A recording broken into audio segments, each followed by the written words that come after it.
Good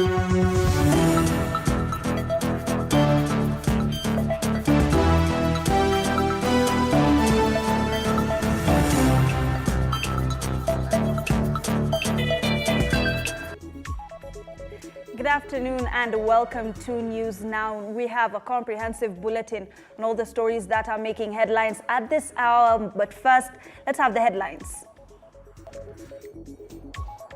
The highlights. 2 people shot dead at Chepri Reach area along the Turkwell belt by suspected bandits, believed to be from Turkana South Sub-County. Also, the main suspect in the Eric Maigo murder case pleads guilty to the offense. And 3 American philanthropists perish in a grisly road crash along the Narok Masai Mara Game Reserve Highway near the Uasin-Gishu airstrip. Thank you once again for joining us. My name is Hibak Said. To start us off, 2 people have been shot dead at Chepri Reach area along the Turkwell belt by suspected bandits believed to be from Turkana South Sub-County. Now confirming the incident, Songok Sublocation Area Chief Joseph Kopkimul said on Wednesday a motor vehicle left Romos Gold Mines for Turkwell to go and replenish the camp with water while on the Morita Kor Turkwell Road. The water boozer was ambushed and shot at by suspected bandits. Now, West Pokot County Commissioner condemned the attack, saying that police officers are on the ground pursuing the bandits.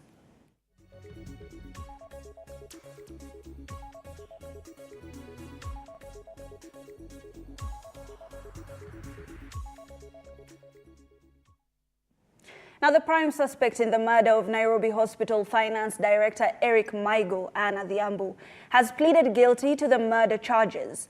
Adhiambo pleaded guilty before High Court Judge Kanyi Raymond after the charged, while read to her 3 times and even translated. The court then informed her of the potential consequences as she entered her plea and gave her time to speak with her lawyers. The matter has now been referred to the Kibera Law Courts, where she will be expected to take plea again. Meanwhile, she will be held at the Langata Women's Prison pending the mention of the case on November 8th.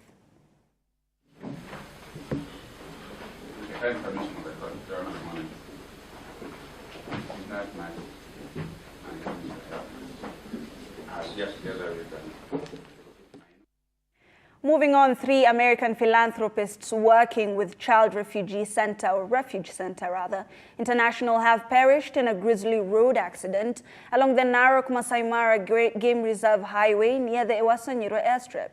The 3, who have been in Narok West running 9 other centers in the country, were driving from Narok town westward to Maro when a head-on collision involving their personal pickup truck and a trailer truck occurred. A police report from the county commissioner's office said 2 of the 3 were aged 61, while the other was 33 years old. The philanthropist's truck was taken to Narok police station, while a part of the trailer, which had foreign registration plates, was still at the scene of the accident at press time. Meanwhile, the bodies of the deceased were flown to a Nairobi hospital.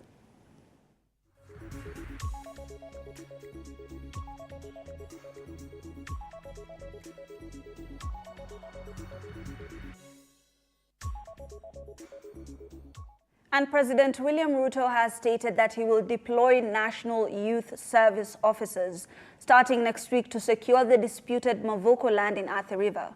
Machakos County, Ruto noted that the secured portion of the land owned by the Kenya Institute of Special Education will be dedicated to set up a facility to manufacture learning devices for students with disabilities. Speaking at KISA's headquarters in Kasarani, where he flagged off vehicles for Ministry of Education officers, Ruto vowed that he will not allow anyone to reproach on the partitioned land or the portioned land, since it will cripple efforts to advance learning for learners with special needs.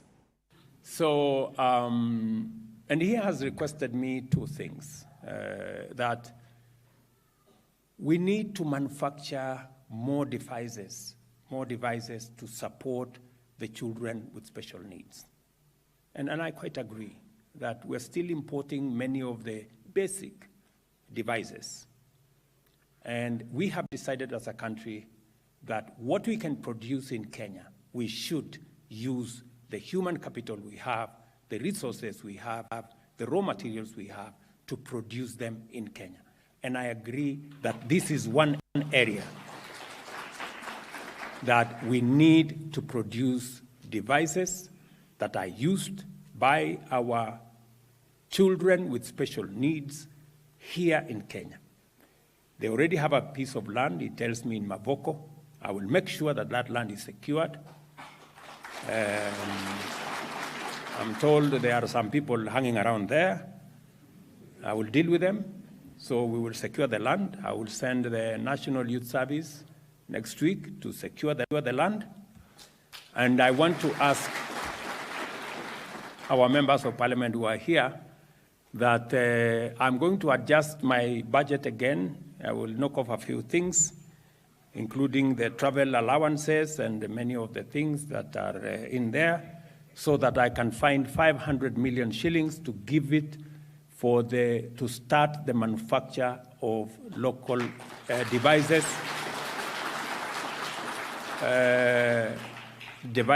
that will assist in learning by our children with special needs. Right, and Nairobi City County askaris have been deployed to block hawkers from selling their products within major streets in the central business district.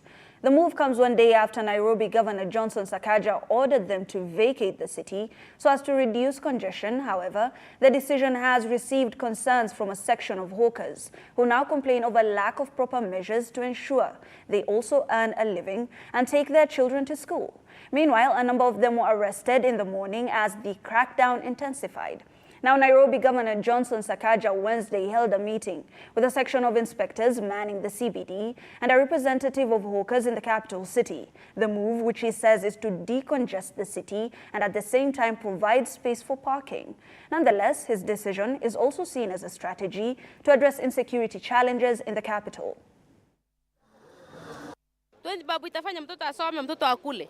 Wengine ni single ladies. Ama wengine ni single fathers, maybe wako na watoto wameachiwa na mabibi, wamefiwa na mabibi, ama wamewachia watoto. Watoto taishi aje? So, hiyo kitu wacha serikali iangalie, magavana iangalie.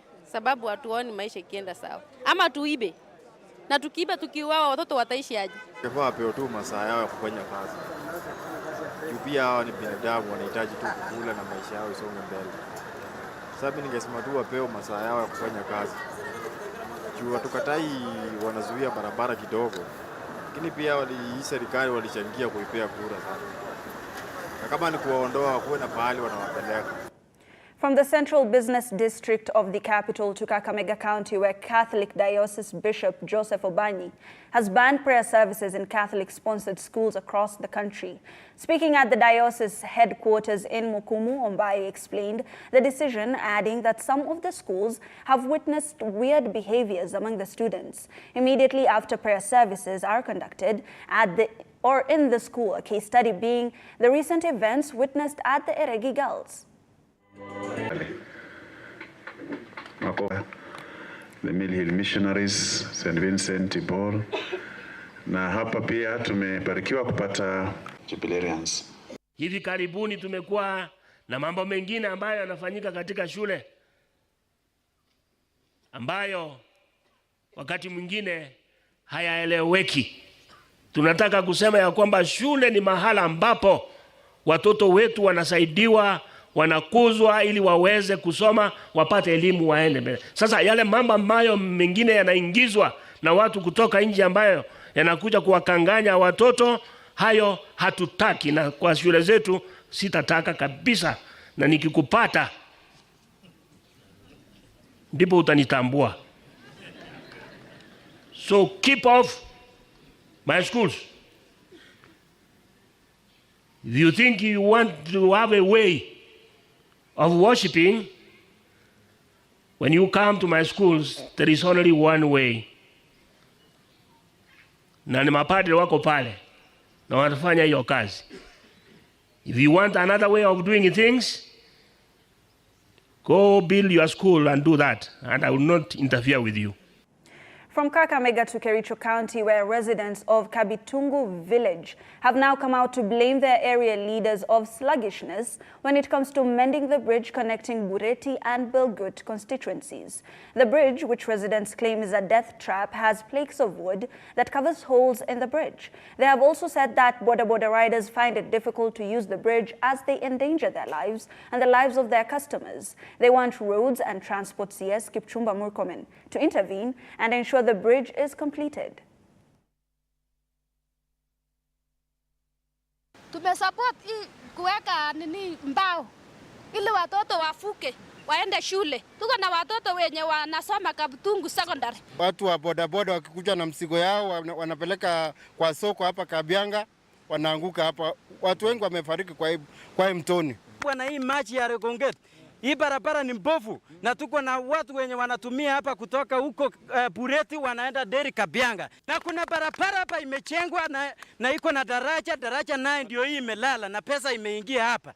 Sisi tunataka tuombe mheshimiwa Murkomen, wewe kuja utuangalilie hii daraja, utetengenezee hii maneno ya kina Dr. Mutai imekuwa tu uongo mtupu.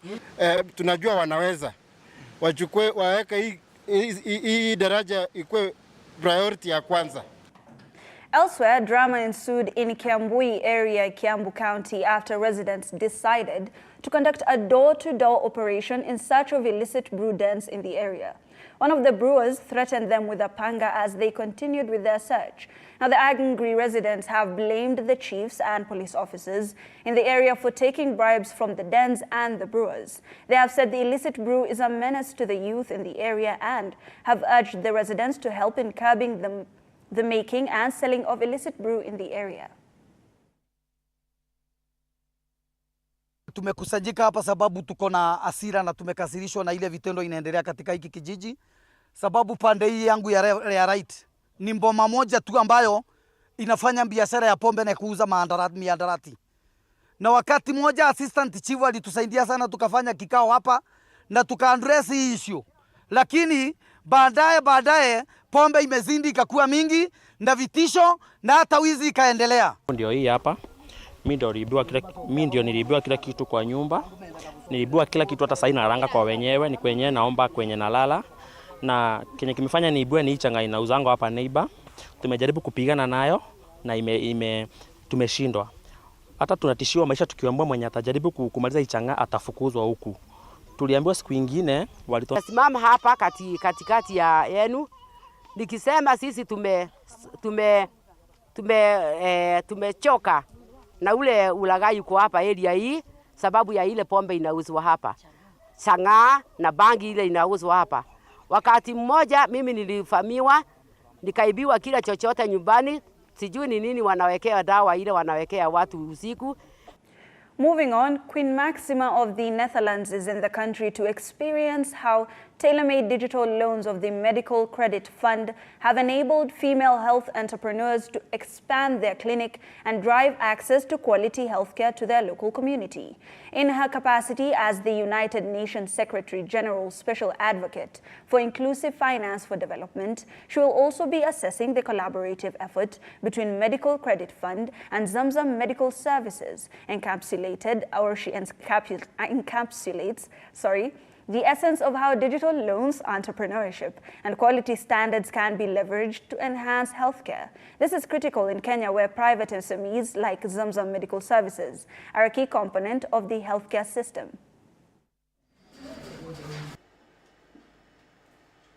Started way back in 1998 in a rental place, in a small rental place, but still within Ngong Town. Around 2014, we moved to our current location. It wasn't a smooth move. It was an eviction. It was a bit sad. But now I say it's a blessing. It was a blessing in disguise. We had to borrow, and they had a program where we could be able to borrow without any collateral. We did our first loan then, started the improvements they had recommended. But then, before long, we had to move this way. Apply using the phone, and within the most it takes is about 4 hours, and I have the cash in my account. It's also a very easy way of paying because it's not like any other loan. Financial inclusion is a means to an end, not an end in itself. Financial inclusion, and therefore digital financial services, has to serve giving health. And so what it's actually allowed is that, you know, any mother that is here, if she doesn't have the money up front to pay for that service, you know, that doctor's appointment she just had, that she every day, as she has money when she's in the market, she can pay it, you know, without leaving her stall, where she's actually supposed to make money, otherwise she would actually lose from making money. Every day she can pay a little bit, allowing her to make that affordable for her. And then for the clinic, it makes them affordable for them to also pay that loan they actually got, this cash advance they actually got from the medical credit fund, you know, in different, you know, per day, as the moment that all these clients are paying them back. Now, the Rift Valley National Polytechnic has launched a beauty pageant that will be held annually to inspire young people's participation in climate change actions and initiatives. According to RVNP principal Sami Chemoiwa, participation of young people in climate change actions is important, adding that #climate compromises agricultural productivity. Chichi Josephine with more. As a way of inspiring young people's participation in climate change action, beauty pageant would also be an avenue for sensitizing the communities in Nakuru, Kericho, Baringo, Bomet and Narok counties on the measures needed to survive harsh climatic patterns. RVNP is training its over 13,000 students to be influential tools for mobilization of environmental consciousness and agents of transformation. We are trying to encourage them on how they can take care of our environment with a target of planting 1 million trees within the college, and during that period our students were able to plant 1,000 trees. We are working closely with the youths by making sure that our environment is clean and safe, where we engage in litter collection, tree planting. We planted around 2,000 trees, which it was a good merit, and now it's raining, so it is a good thing that our trees will make it and change the climate. The pageant also plans to promote ecotourism as an incentive for environmental awareness and sustainability that help protect our environment while promoting economic growth. You realize our student population is quite big. We are almost 13,000 students in this institution. So if you have 13,000 ambassadors of the environment, then our college, we are also making a contribution in our country. Some of what the students are doing here is part of the skills which can enable them to earn. Even showcasing what they can make the dresses. And as a National Polytechnic, we are moving to the level where we shall be doing our own curriculums, because we are now an awarding institution. That is, we shall be mandated to award our own curriculums. Chichi, Josephine, TV47. Thank you, Chichi Josephine, for that report. Now, a family from Lainimoja village in Tongaren constituency, Bungoma County, is crying for justice after their one-day-old baby mysteriously disappeared at Kimilili Sub-County Hospital. However, according to the DCI reports, the CCTV footages from the facility shows the disturbing sight of a stray dog making away with a baby from the facility. Wanji Sostin with more. It is always joy to any family after one of their own gives birth to a live baby, but this was not the case to a family at Lainimoja village, Tongaren constituency in Bungoma County, after Sharon Nzemo lost her baby after having successful delivery at Kimilili Sub-County Hospital. According to Fanny Simara, a one-day-old grandchild allegedly died while in a nursery, but it was the strange explanation given by the health officers on duty that caused her to raise alarm. The explanation that the mother threw the newborn in a pit latrine after delivery. Nikawauliza, mtoto mwenyewe ako hapi, ule alikufa. Niende nizike, hakuna. Nikawaambia, niambieni ukweli ukeruweni. Kwa sababu mtaki hata mimi niongee na msichana. Mniambia msichana siwendi uulize yeye maswali nyingi. Wachana na msichana akue. Nikiendelea wananifukuza pale kwa usi, wananiambia fanya nini, toka nje. Amesaa mtoto alipoteaje? Walijuaje mtoto ni kijana? Tena mtoto atoke kwa makono ya serikali, kwa hospitali, aende atupwe umbwe ikulu. And upon reporting the case to the police, it was determined by the DCI officers following the CCTV footage that a stray dog sneaked into the ward and vanished with the baby. Askari wakaangalia kwa choo wapi wakumpata. Ilibidi sister mwingine akaniita akaniambia, mami, unasikia? Umbwa ilibeba mtoto. Kama uko na roho mzuri kama ya machunga, kwa nini unafanya hivi? Umbwa ndio ilibeba huyu mtoto, tujui pale alienda. Kila wakati tunasikia watoto wanaibiwa Kimiriri. Daktari wanafanya kazi gani huko? Wanasema tena umbwa imebeba mtoto. Hiyo hospitali wanafuka maumbwa ya kubeba watoto kama wamekufa. The family members have now issued the hospital management with an ultimatum of 24 hours to produce the baby's body or face stern action from the family, even as they urged the county government of Bungoma to intervene and crack a whip on negligence in the facility. Kama masaa 24 itaisha kabla mtoto wetu hajapatikana, sisi wanakijiji tunaandamana kutoka Mkuyuni. Kama ni maiti aletwe na wafanye DNA. Hospital administrator wote waende nyumbani. Hospitali mzima mpaka maumbwa zinakuja zinaingia mpaka kwa nasari ambao watoto wanachungwa. The health officers who were on duty at time of the incident are being held at Kemelele police station pending investigations. Efforts to reach the facilities management for comment bore no fruits. Wanji Sostin, TV47, Bungoma. Right, to improve the safety of Kenyan roads, the National Transport and Safety Authority has underlined the pressing need for coordinated road safety initiatives involving both the national and county governments. Speaking during a multi-sectoral stakeholder meeting held in Nairobi on Wednesday, the State Department of Transport Principal Secretary Mohamed Dagar said there was a need to involve all key players to reduce over 4,000 reported deaths annually, robbing families of loved ones. NTSA Deputy Director Road Safety Duncan Kibagong said the multi-agency and multi-sectoral committee shall provide a national strategic direction for the implementation of road safety policies in the country.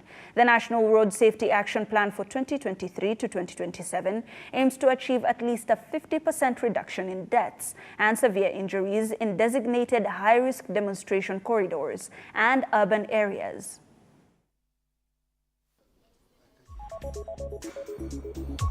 We are going to work in a multi-agency approach together with the Ministry of Interior and National Administration, which are key stakeholders in enforcement of some of the issues related to road safety, but also the public transportation system in Kenya is private-led. We are going to work hand in hand with the private sector in implementing this road safety action plan. Now, in the World Bank, we have made road safety a sort of mandatory requirement in all our projects that we support and sort of a corporate responsibility. But I do see it much beyond that as a personal responsibility or something that makes common sense. People should not die in roads. And we all know somebody who we liked, we loved, who has died or been very badly injured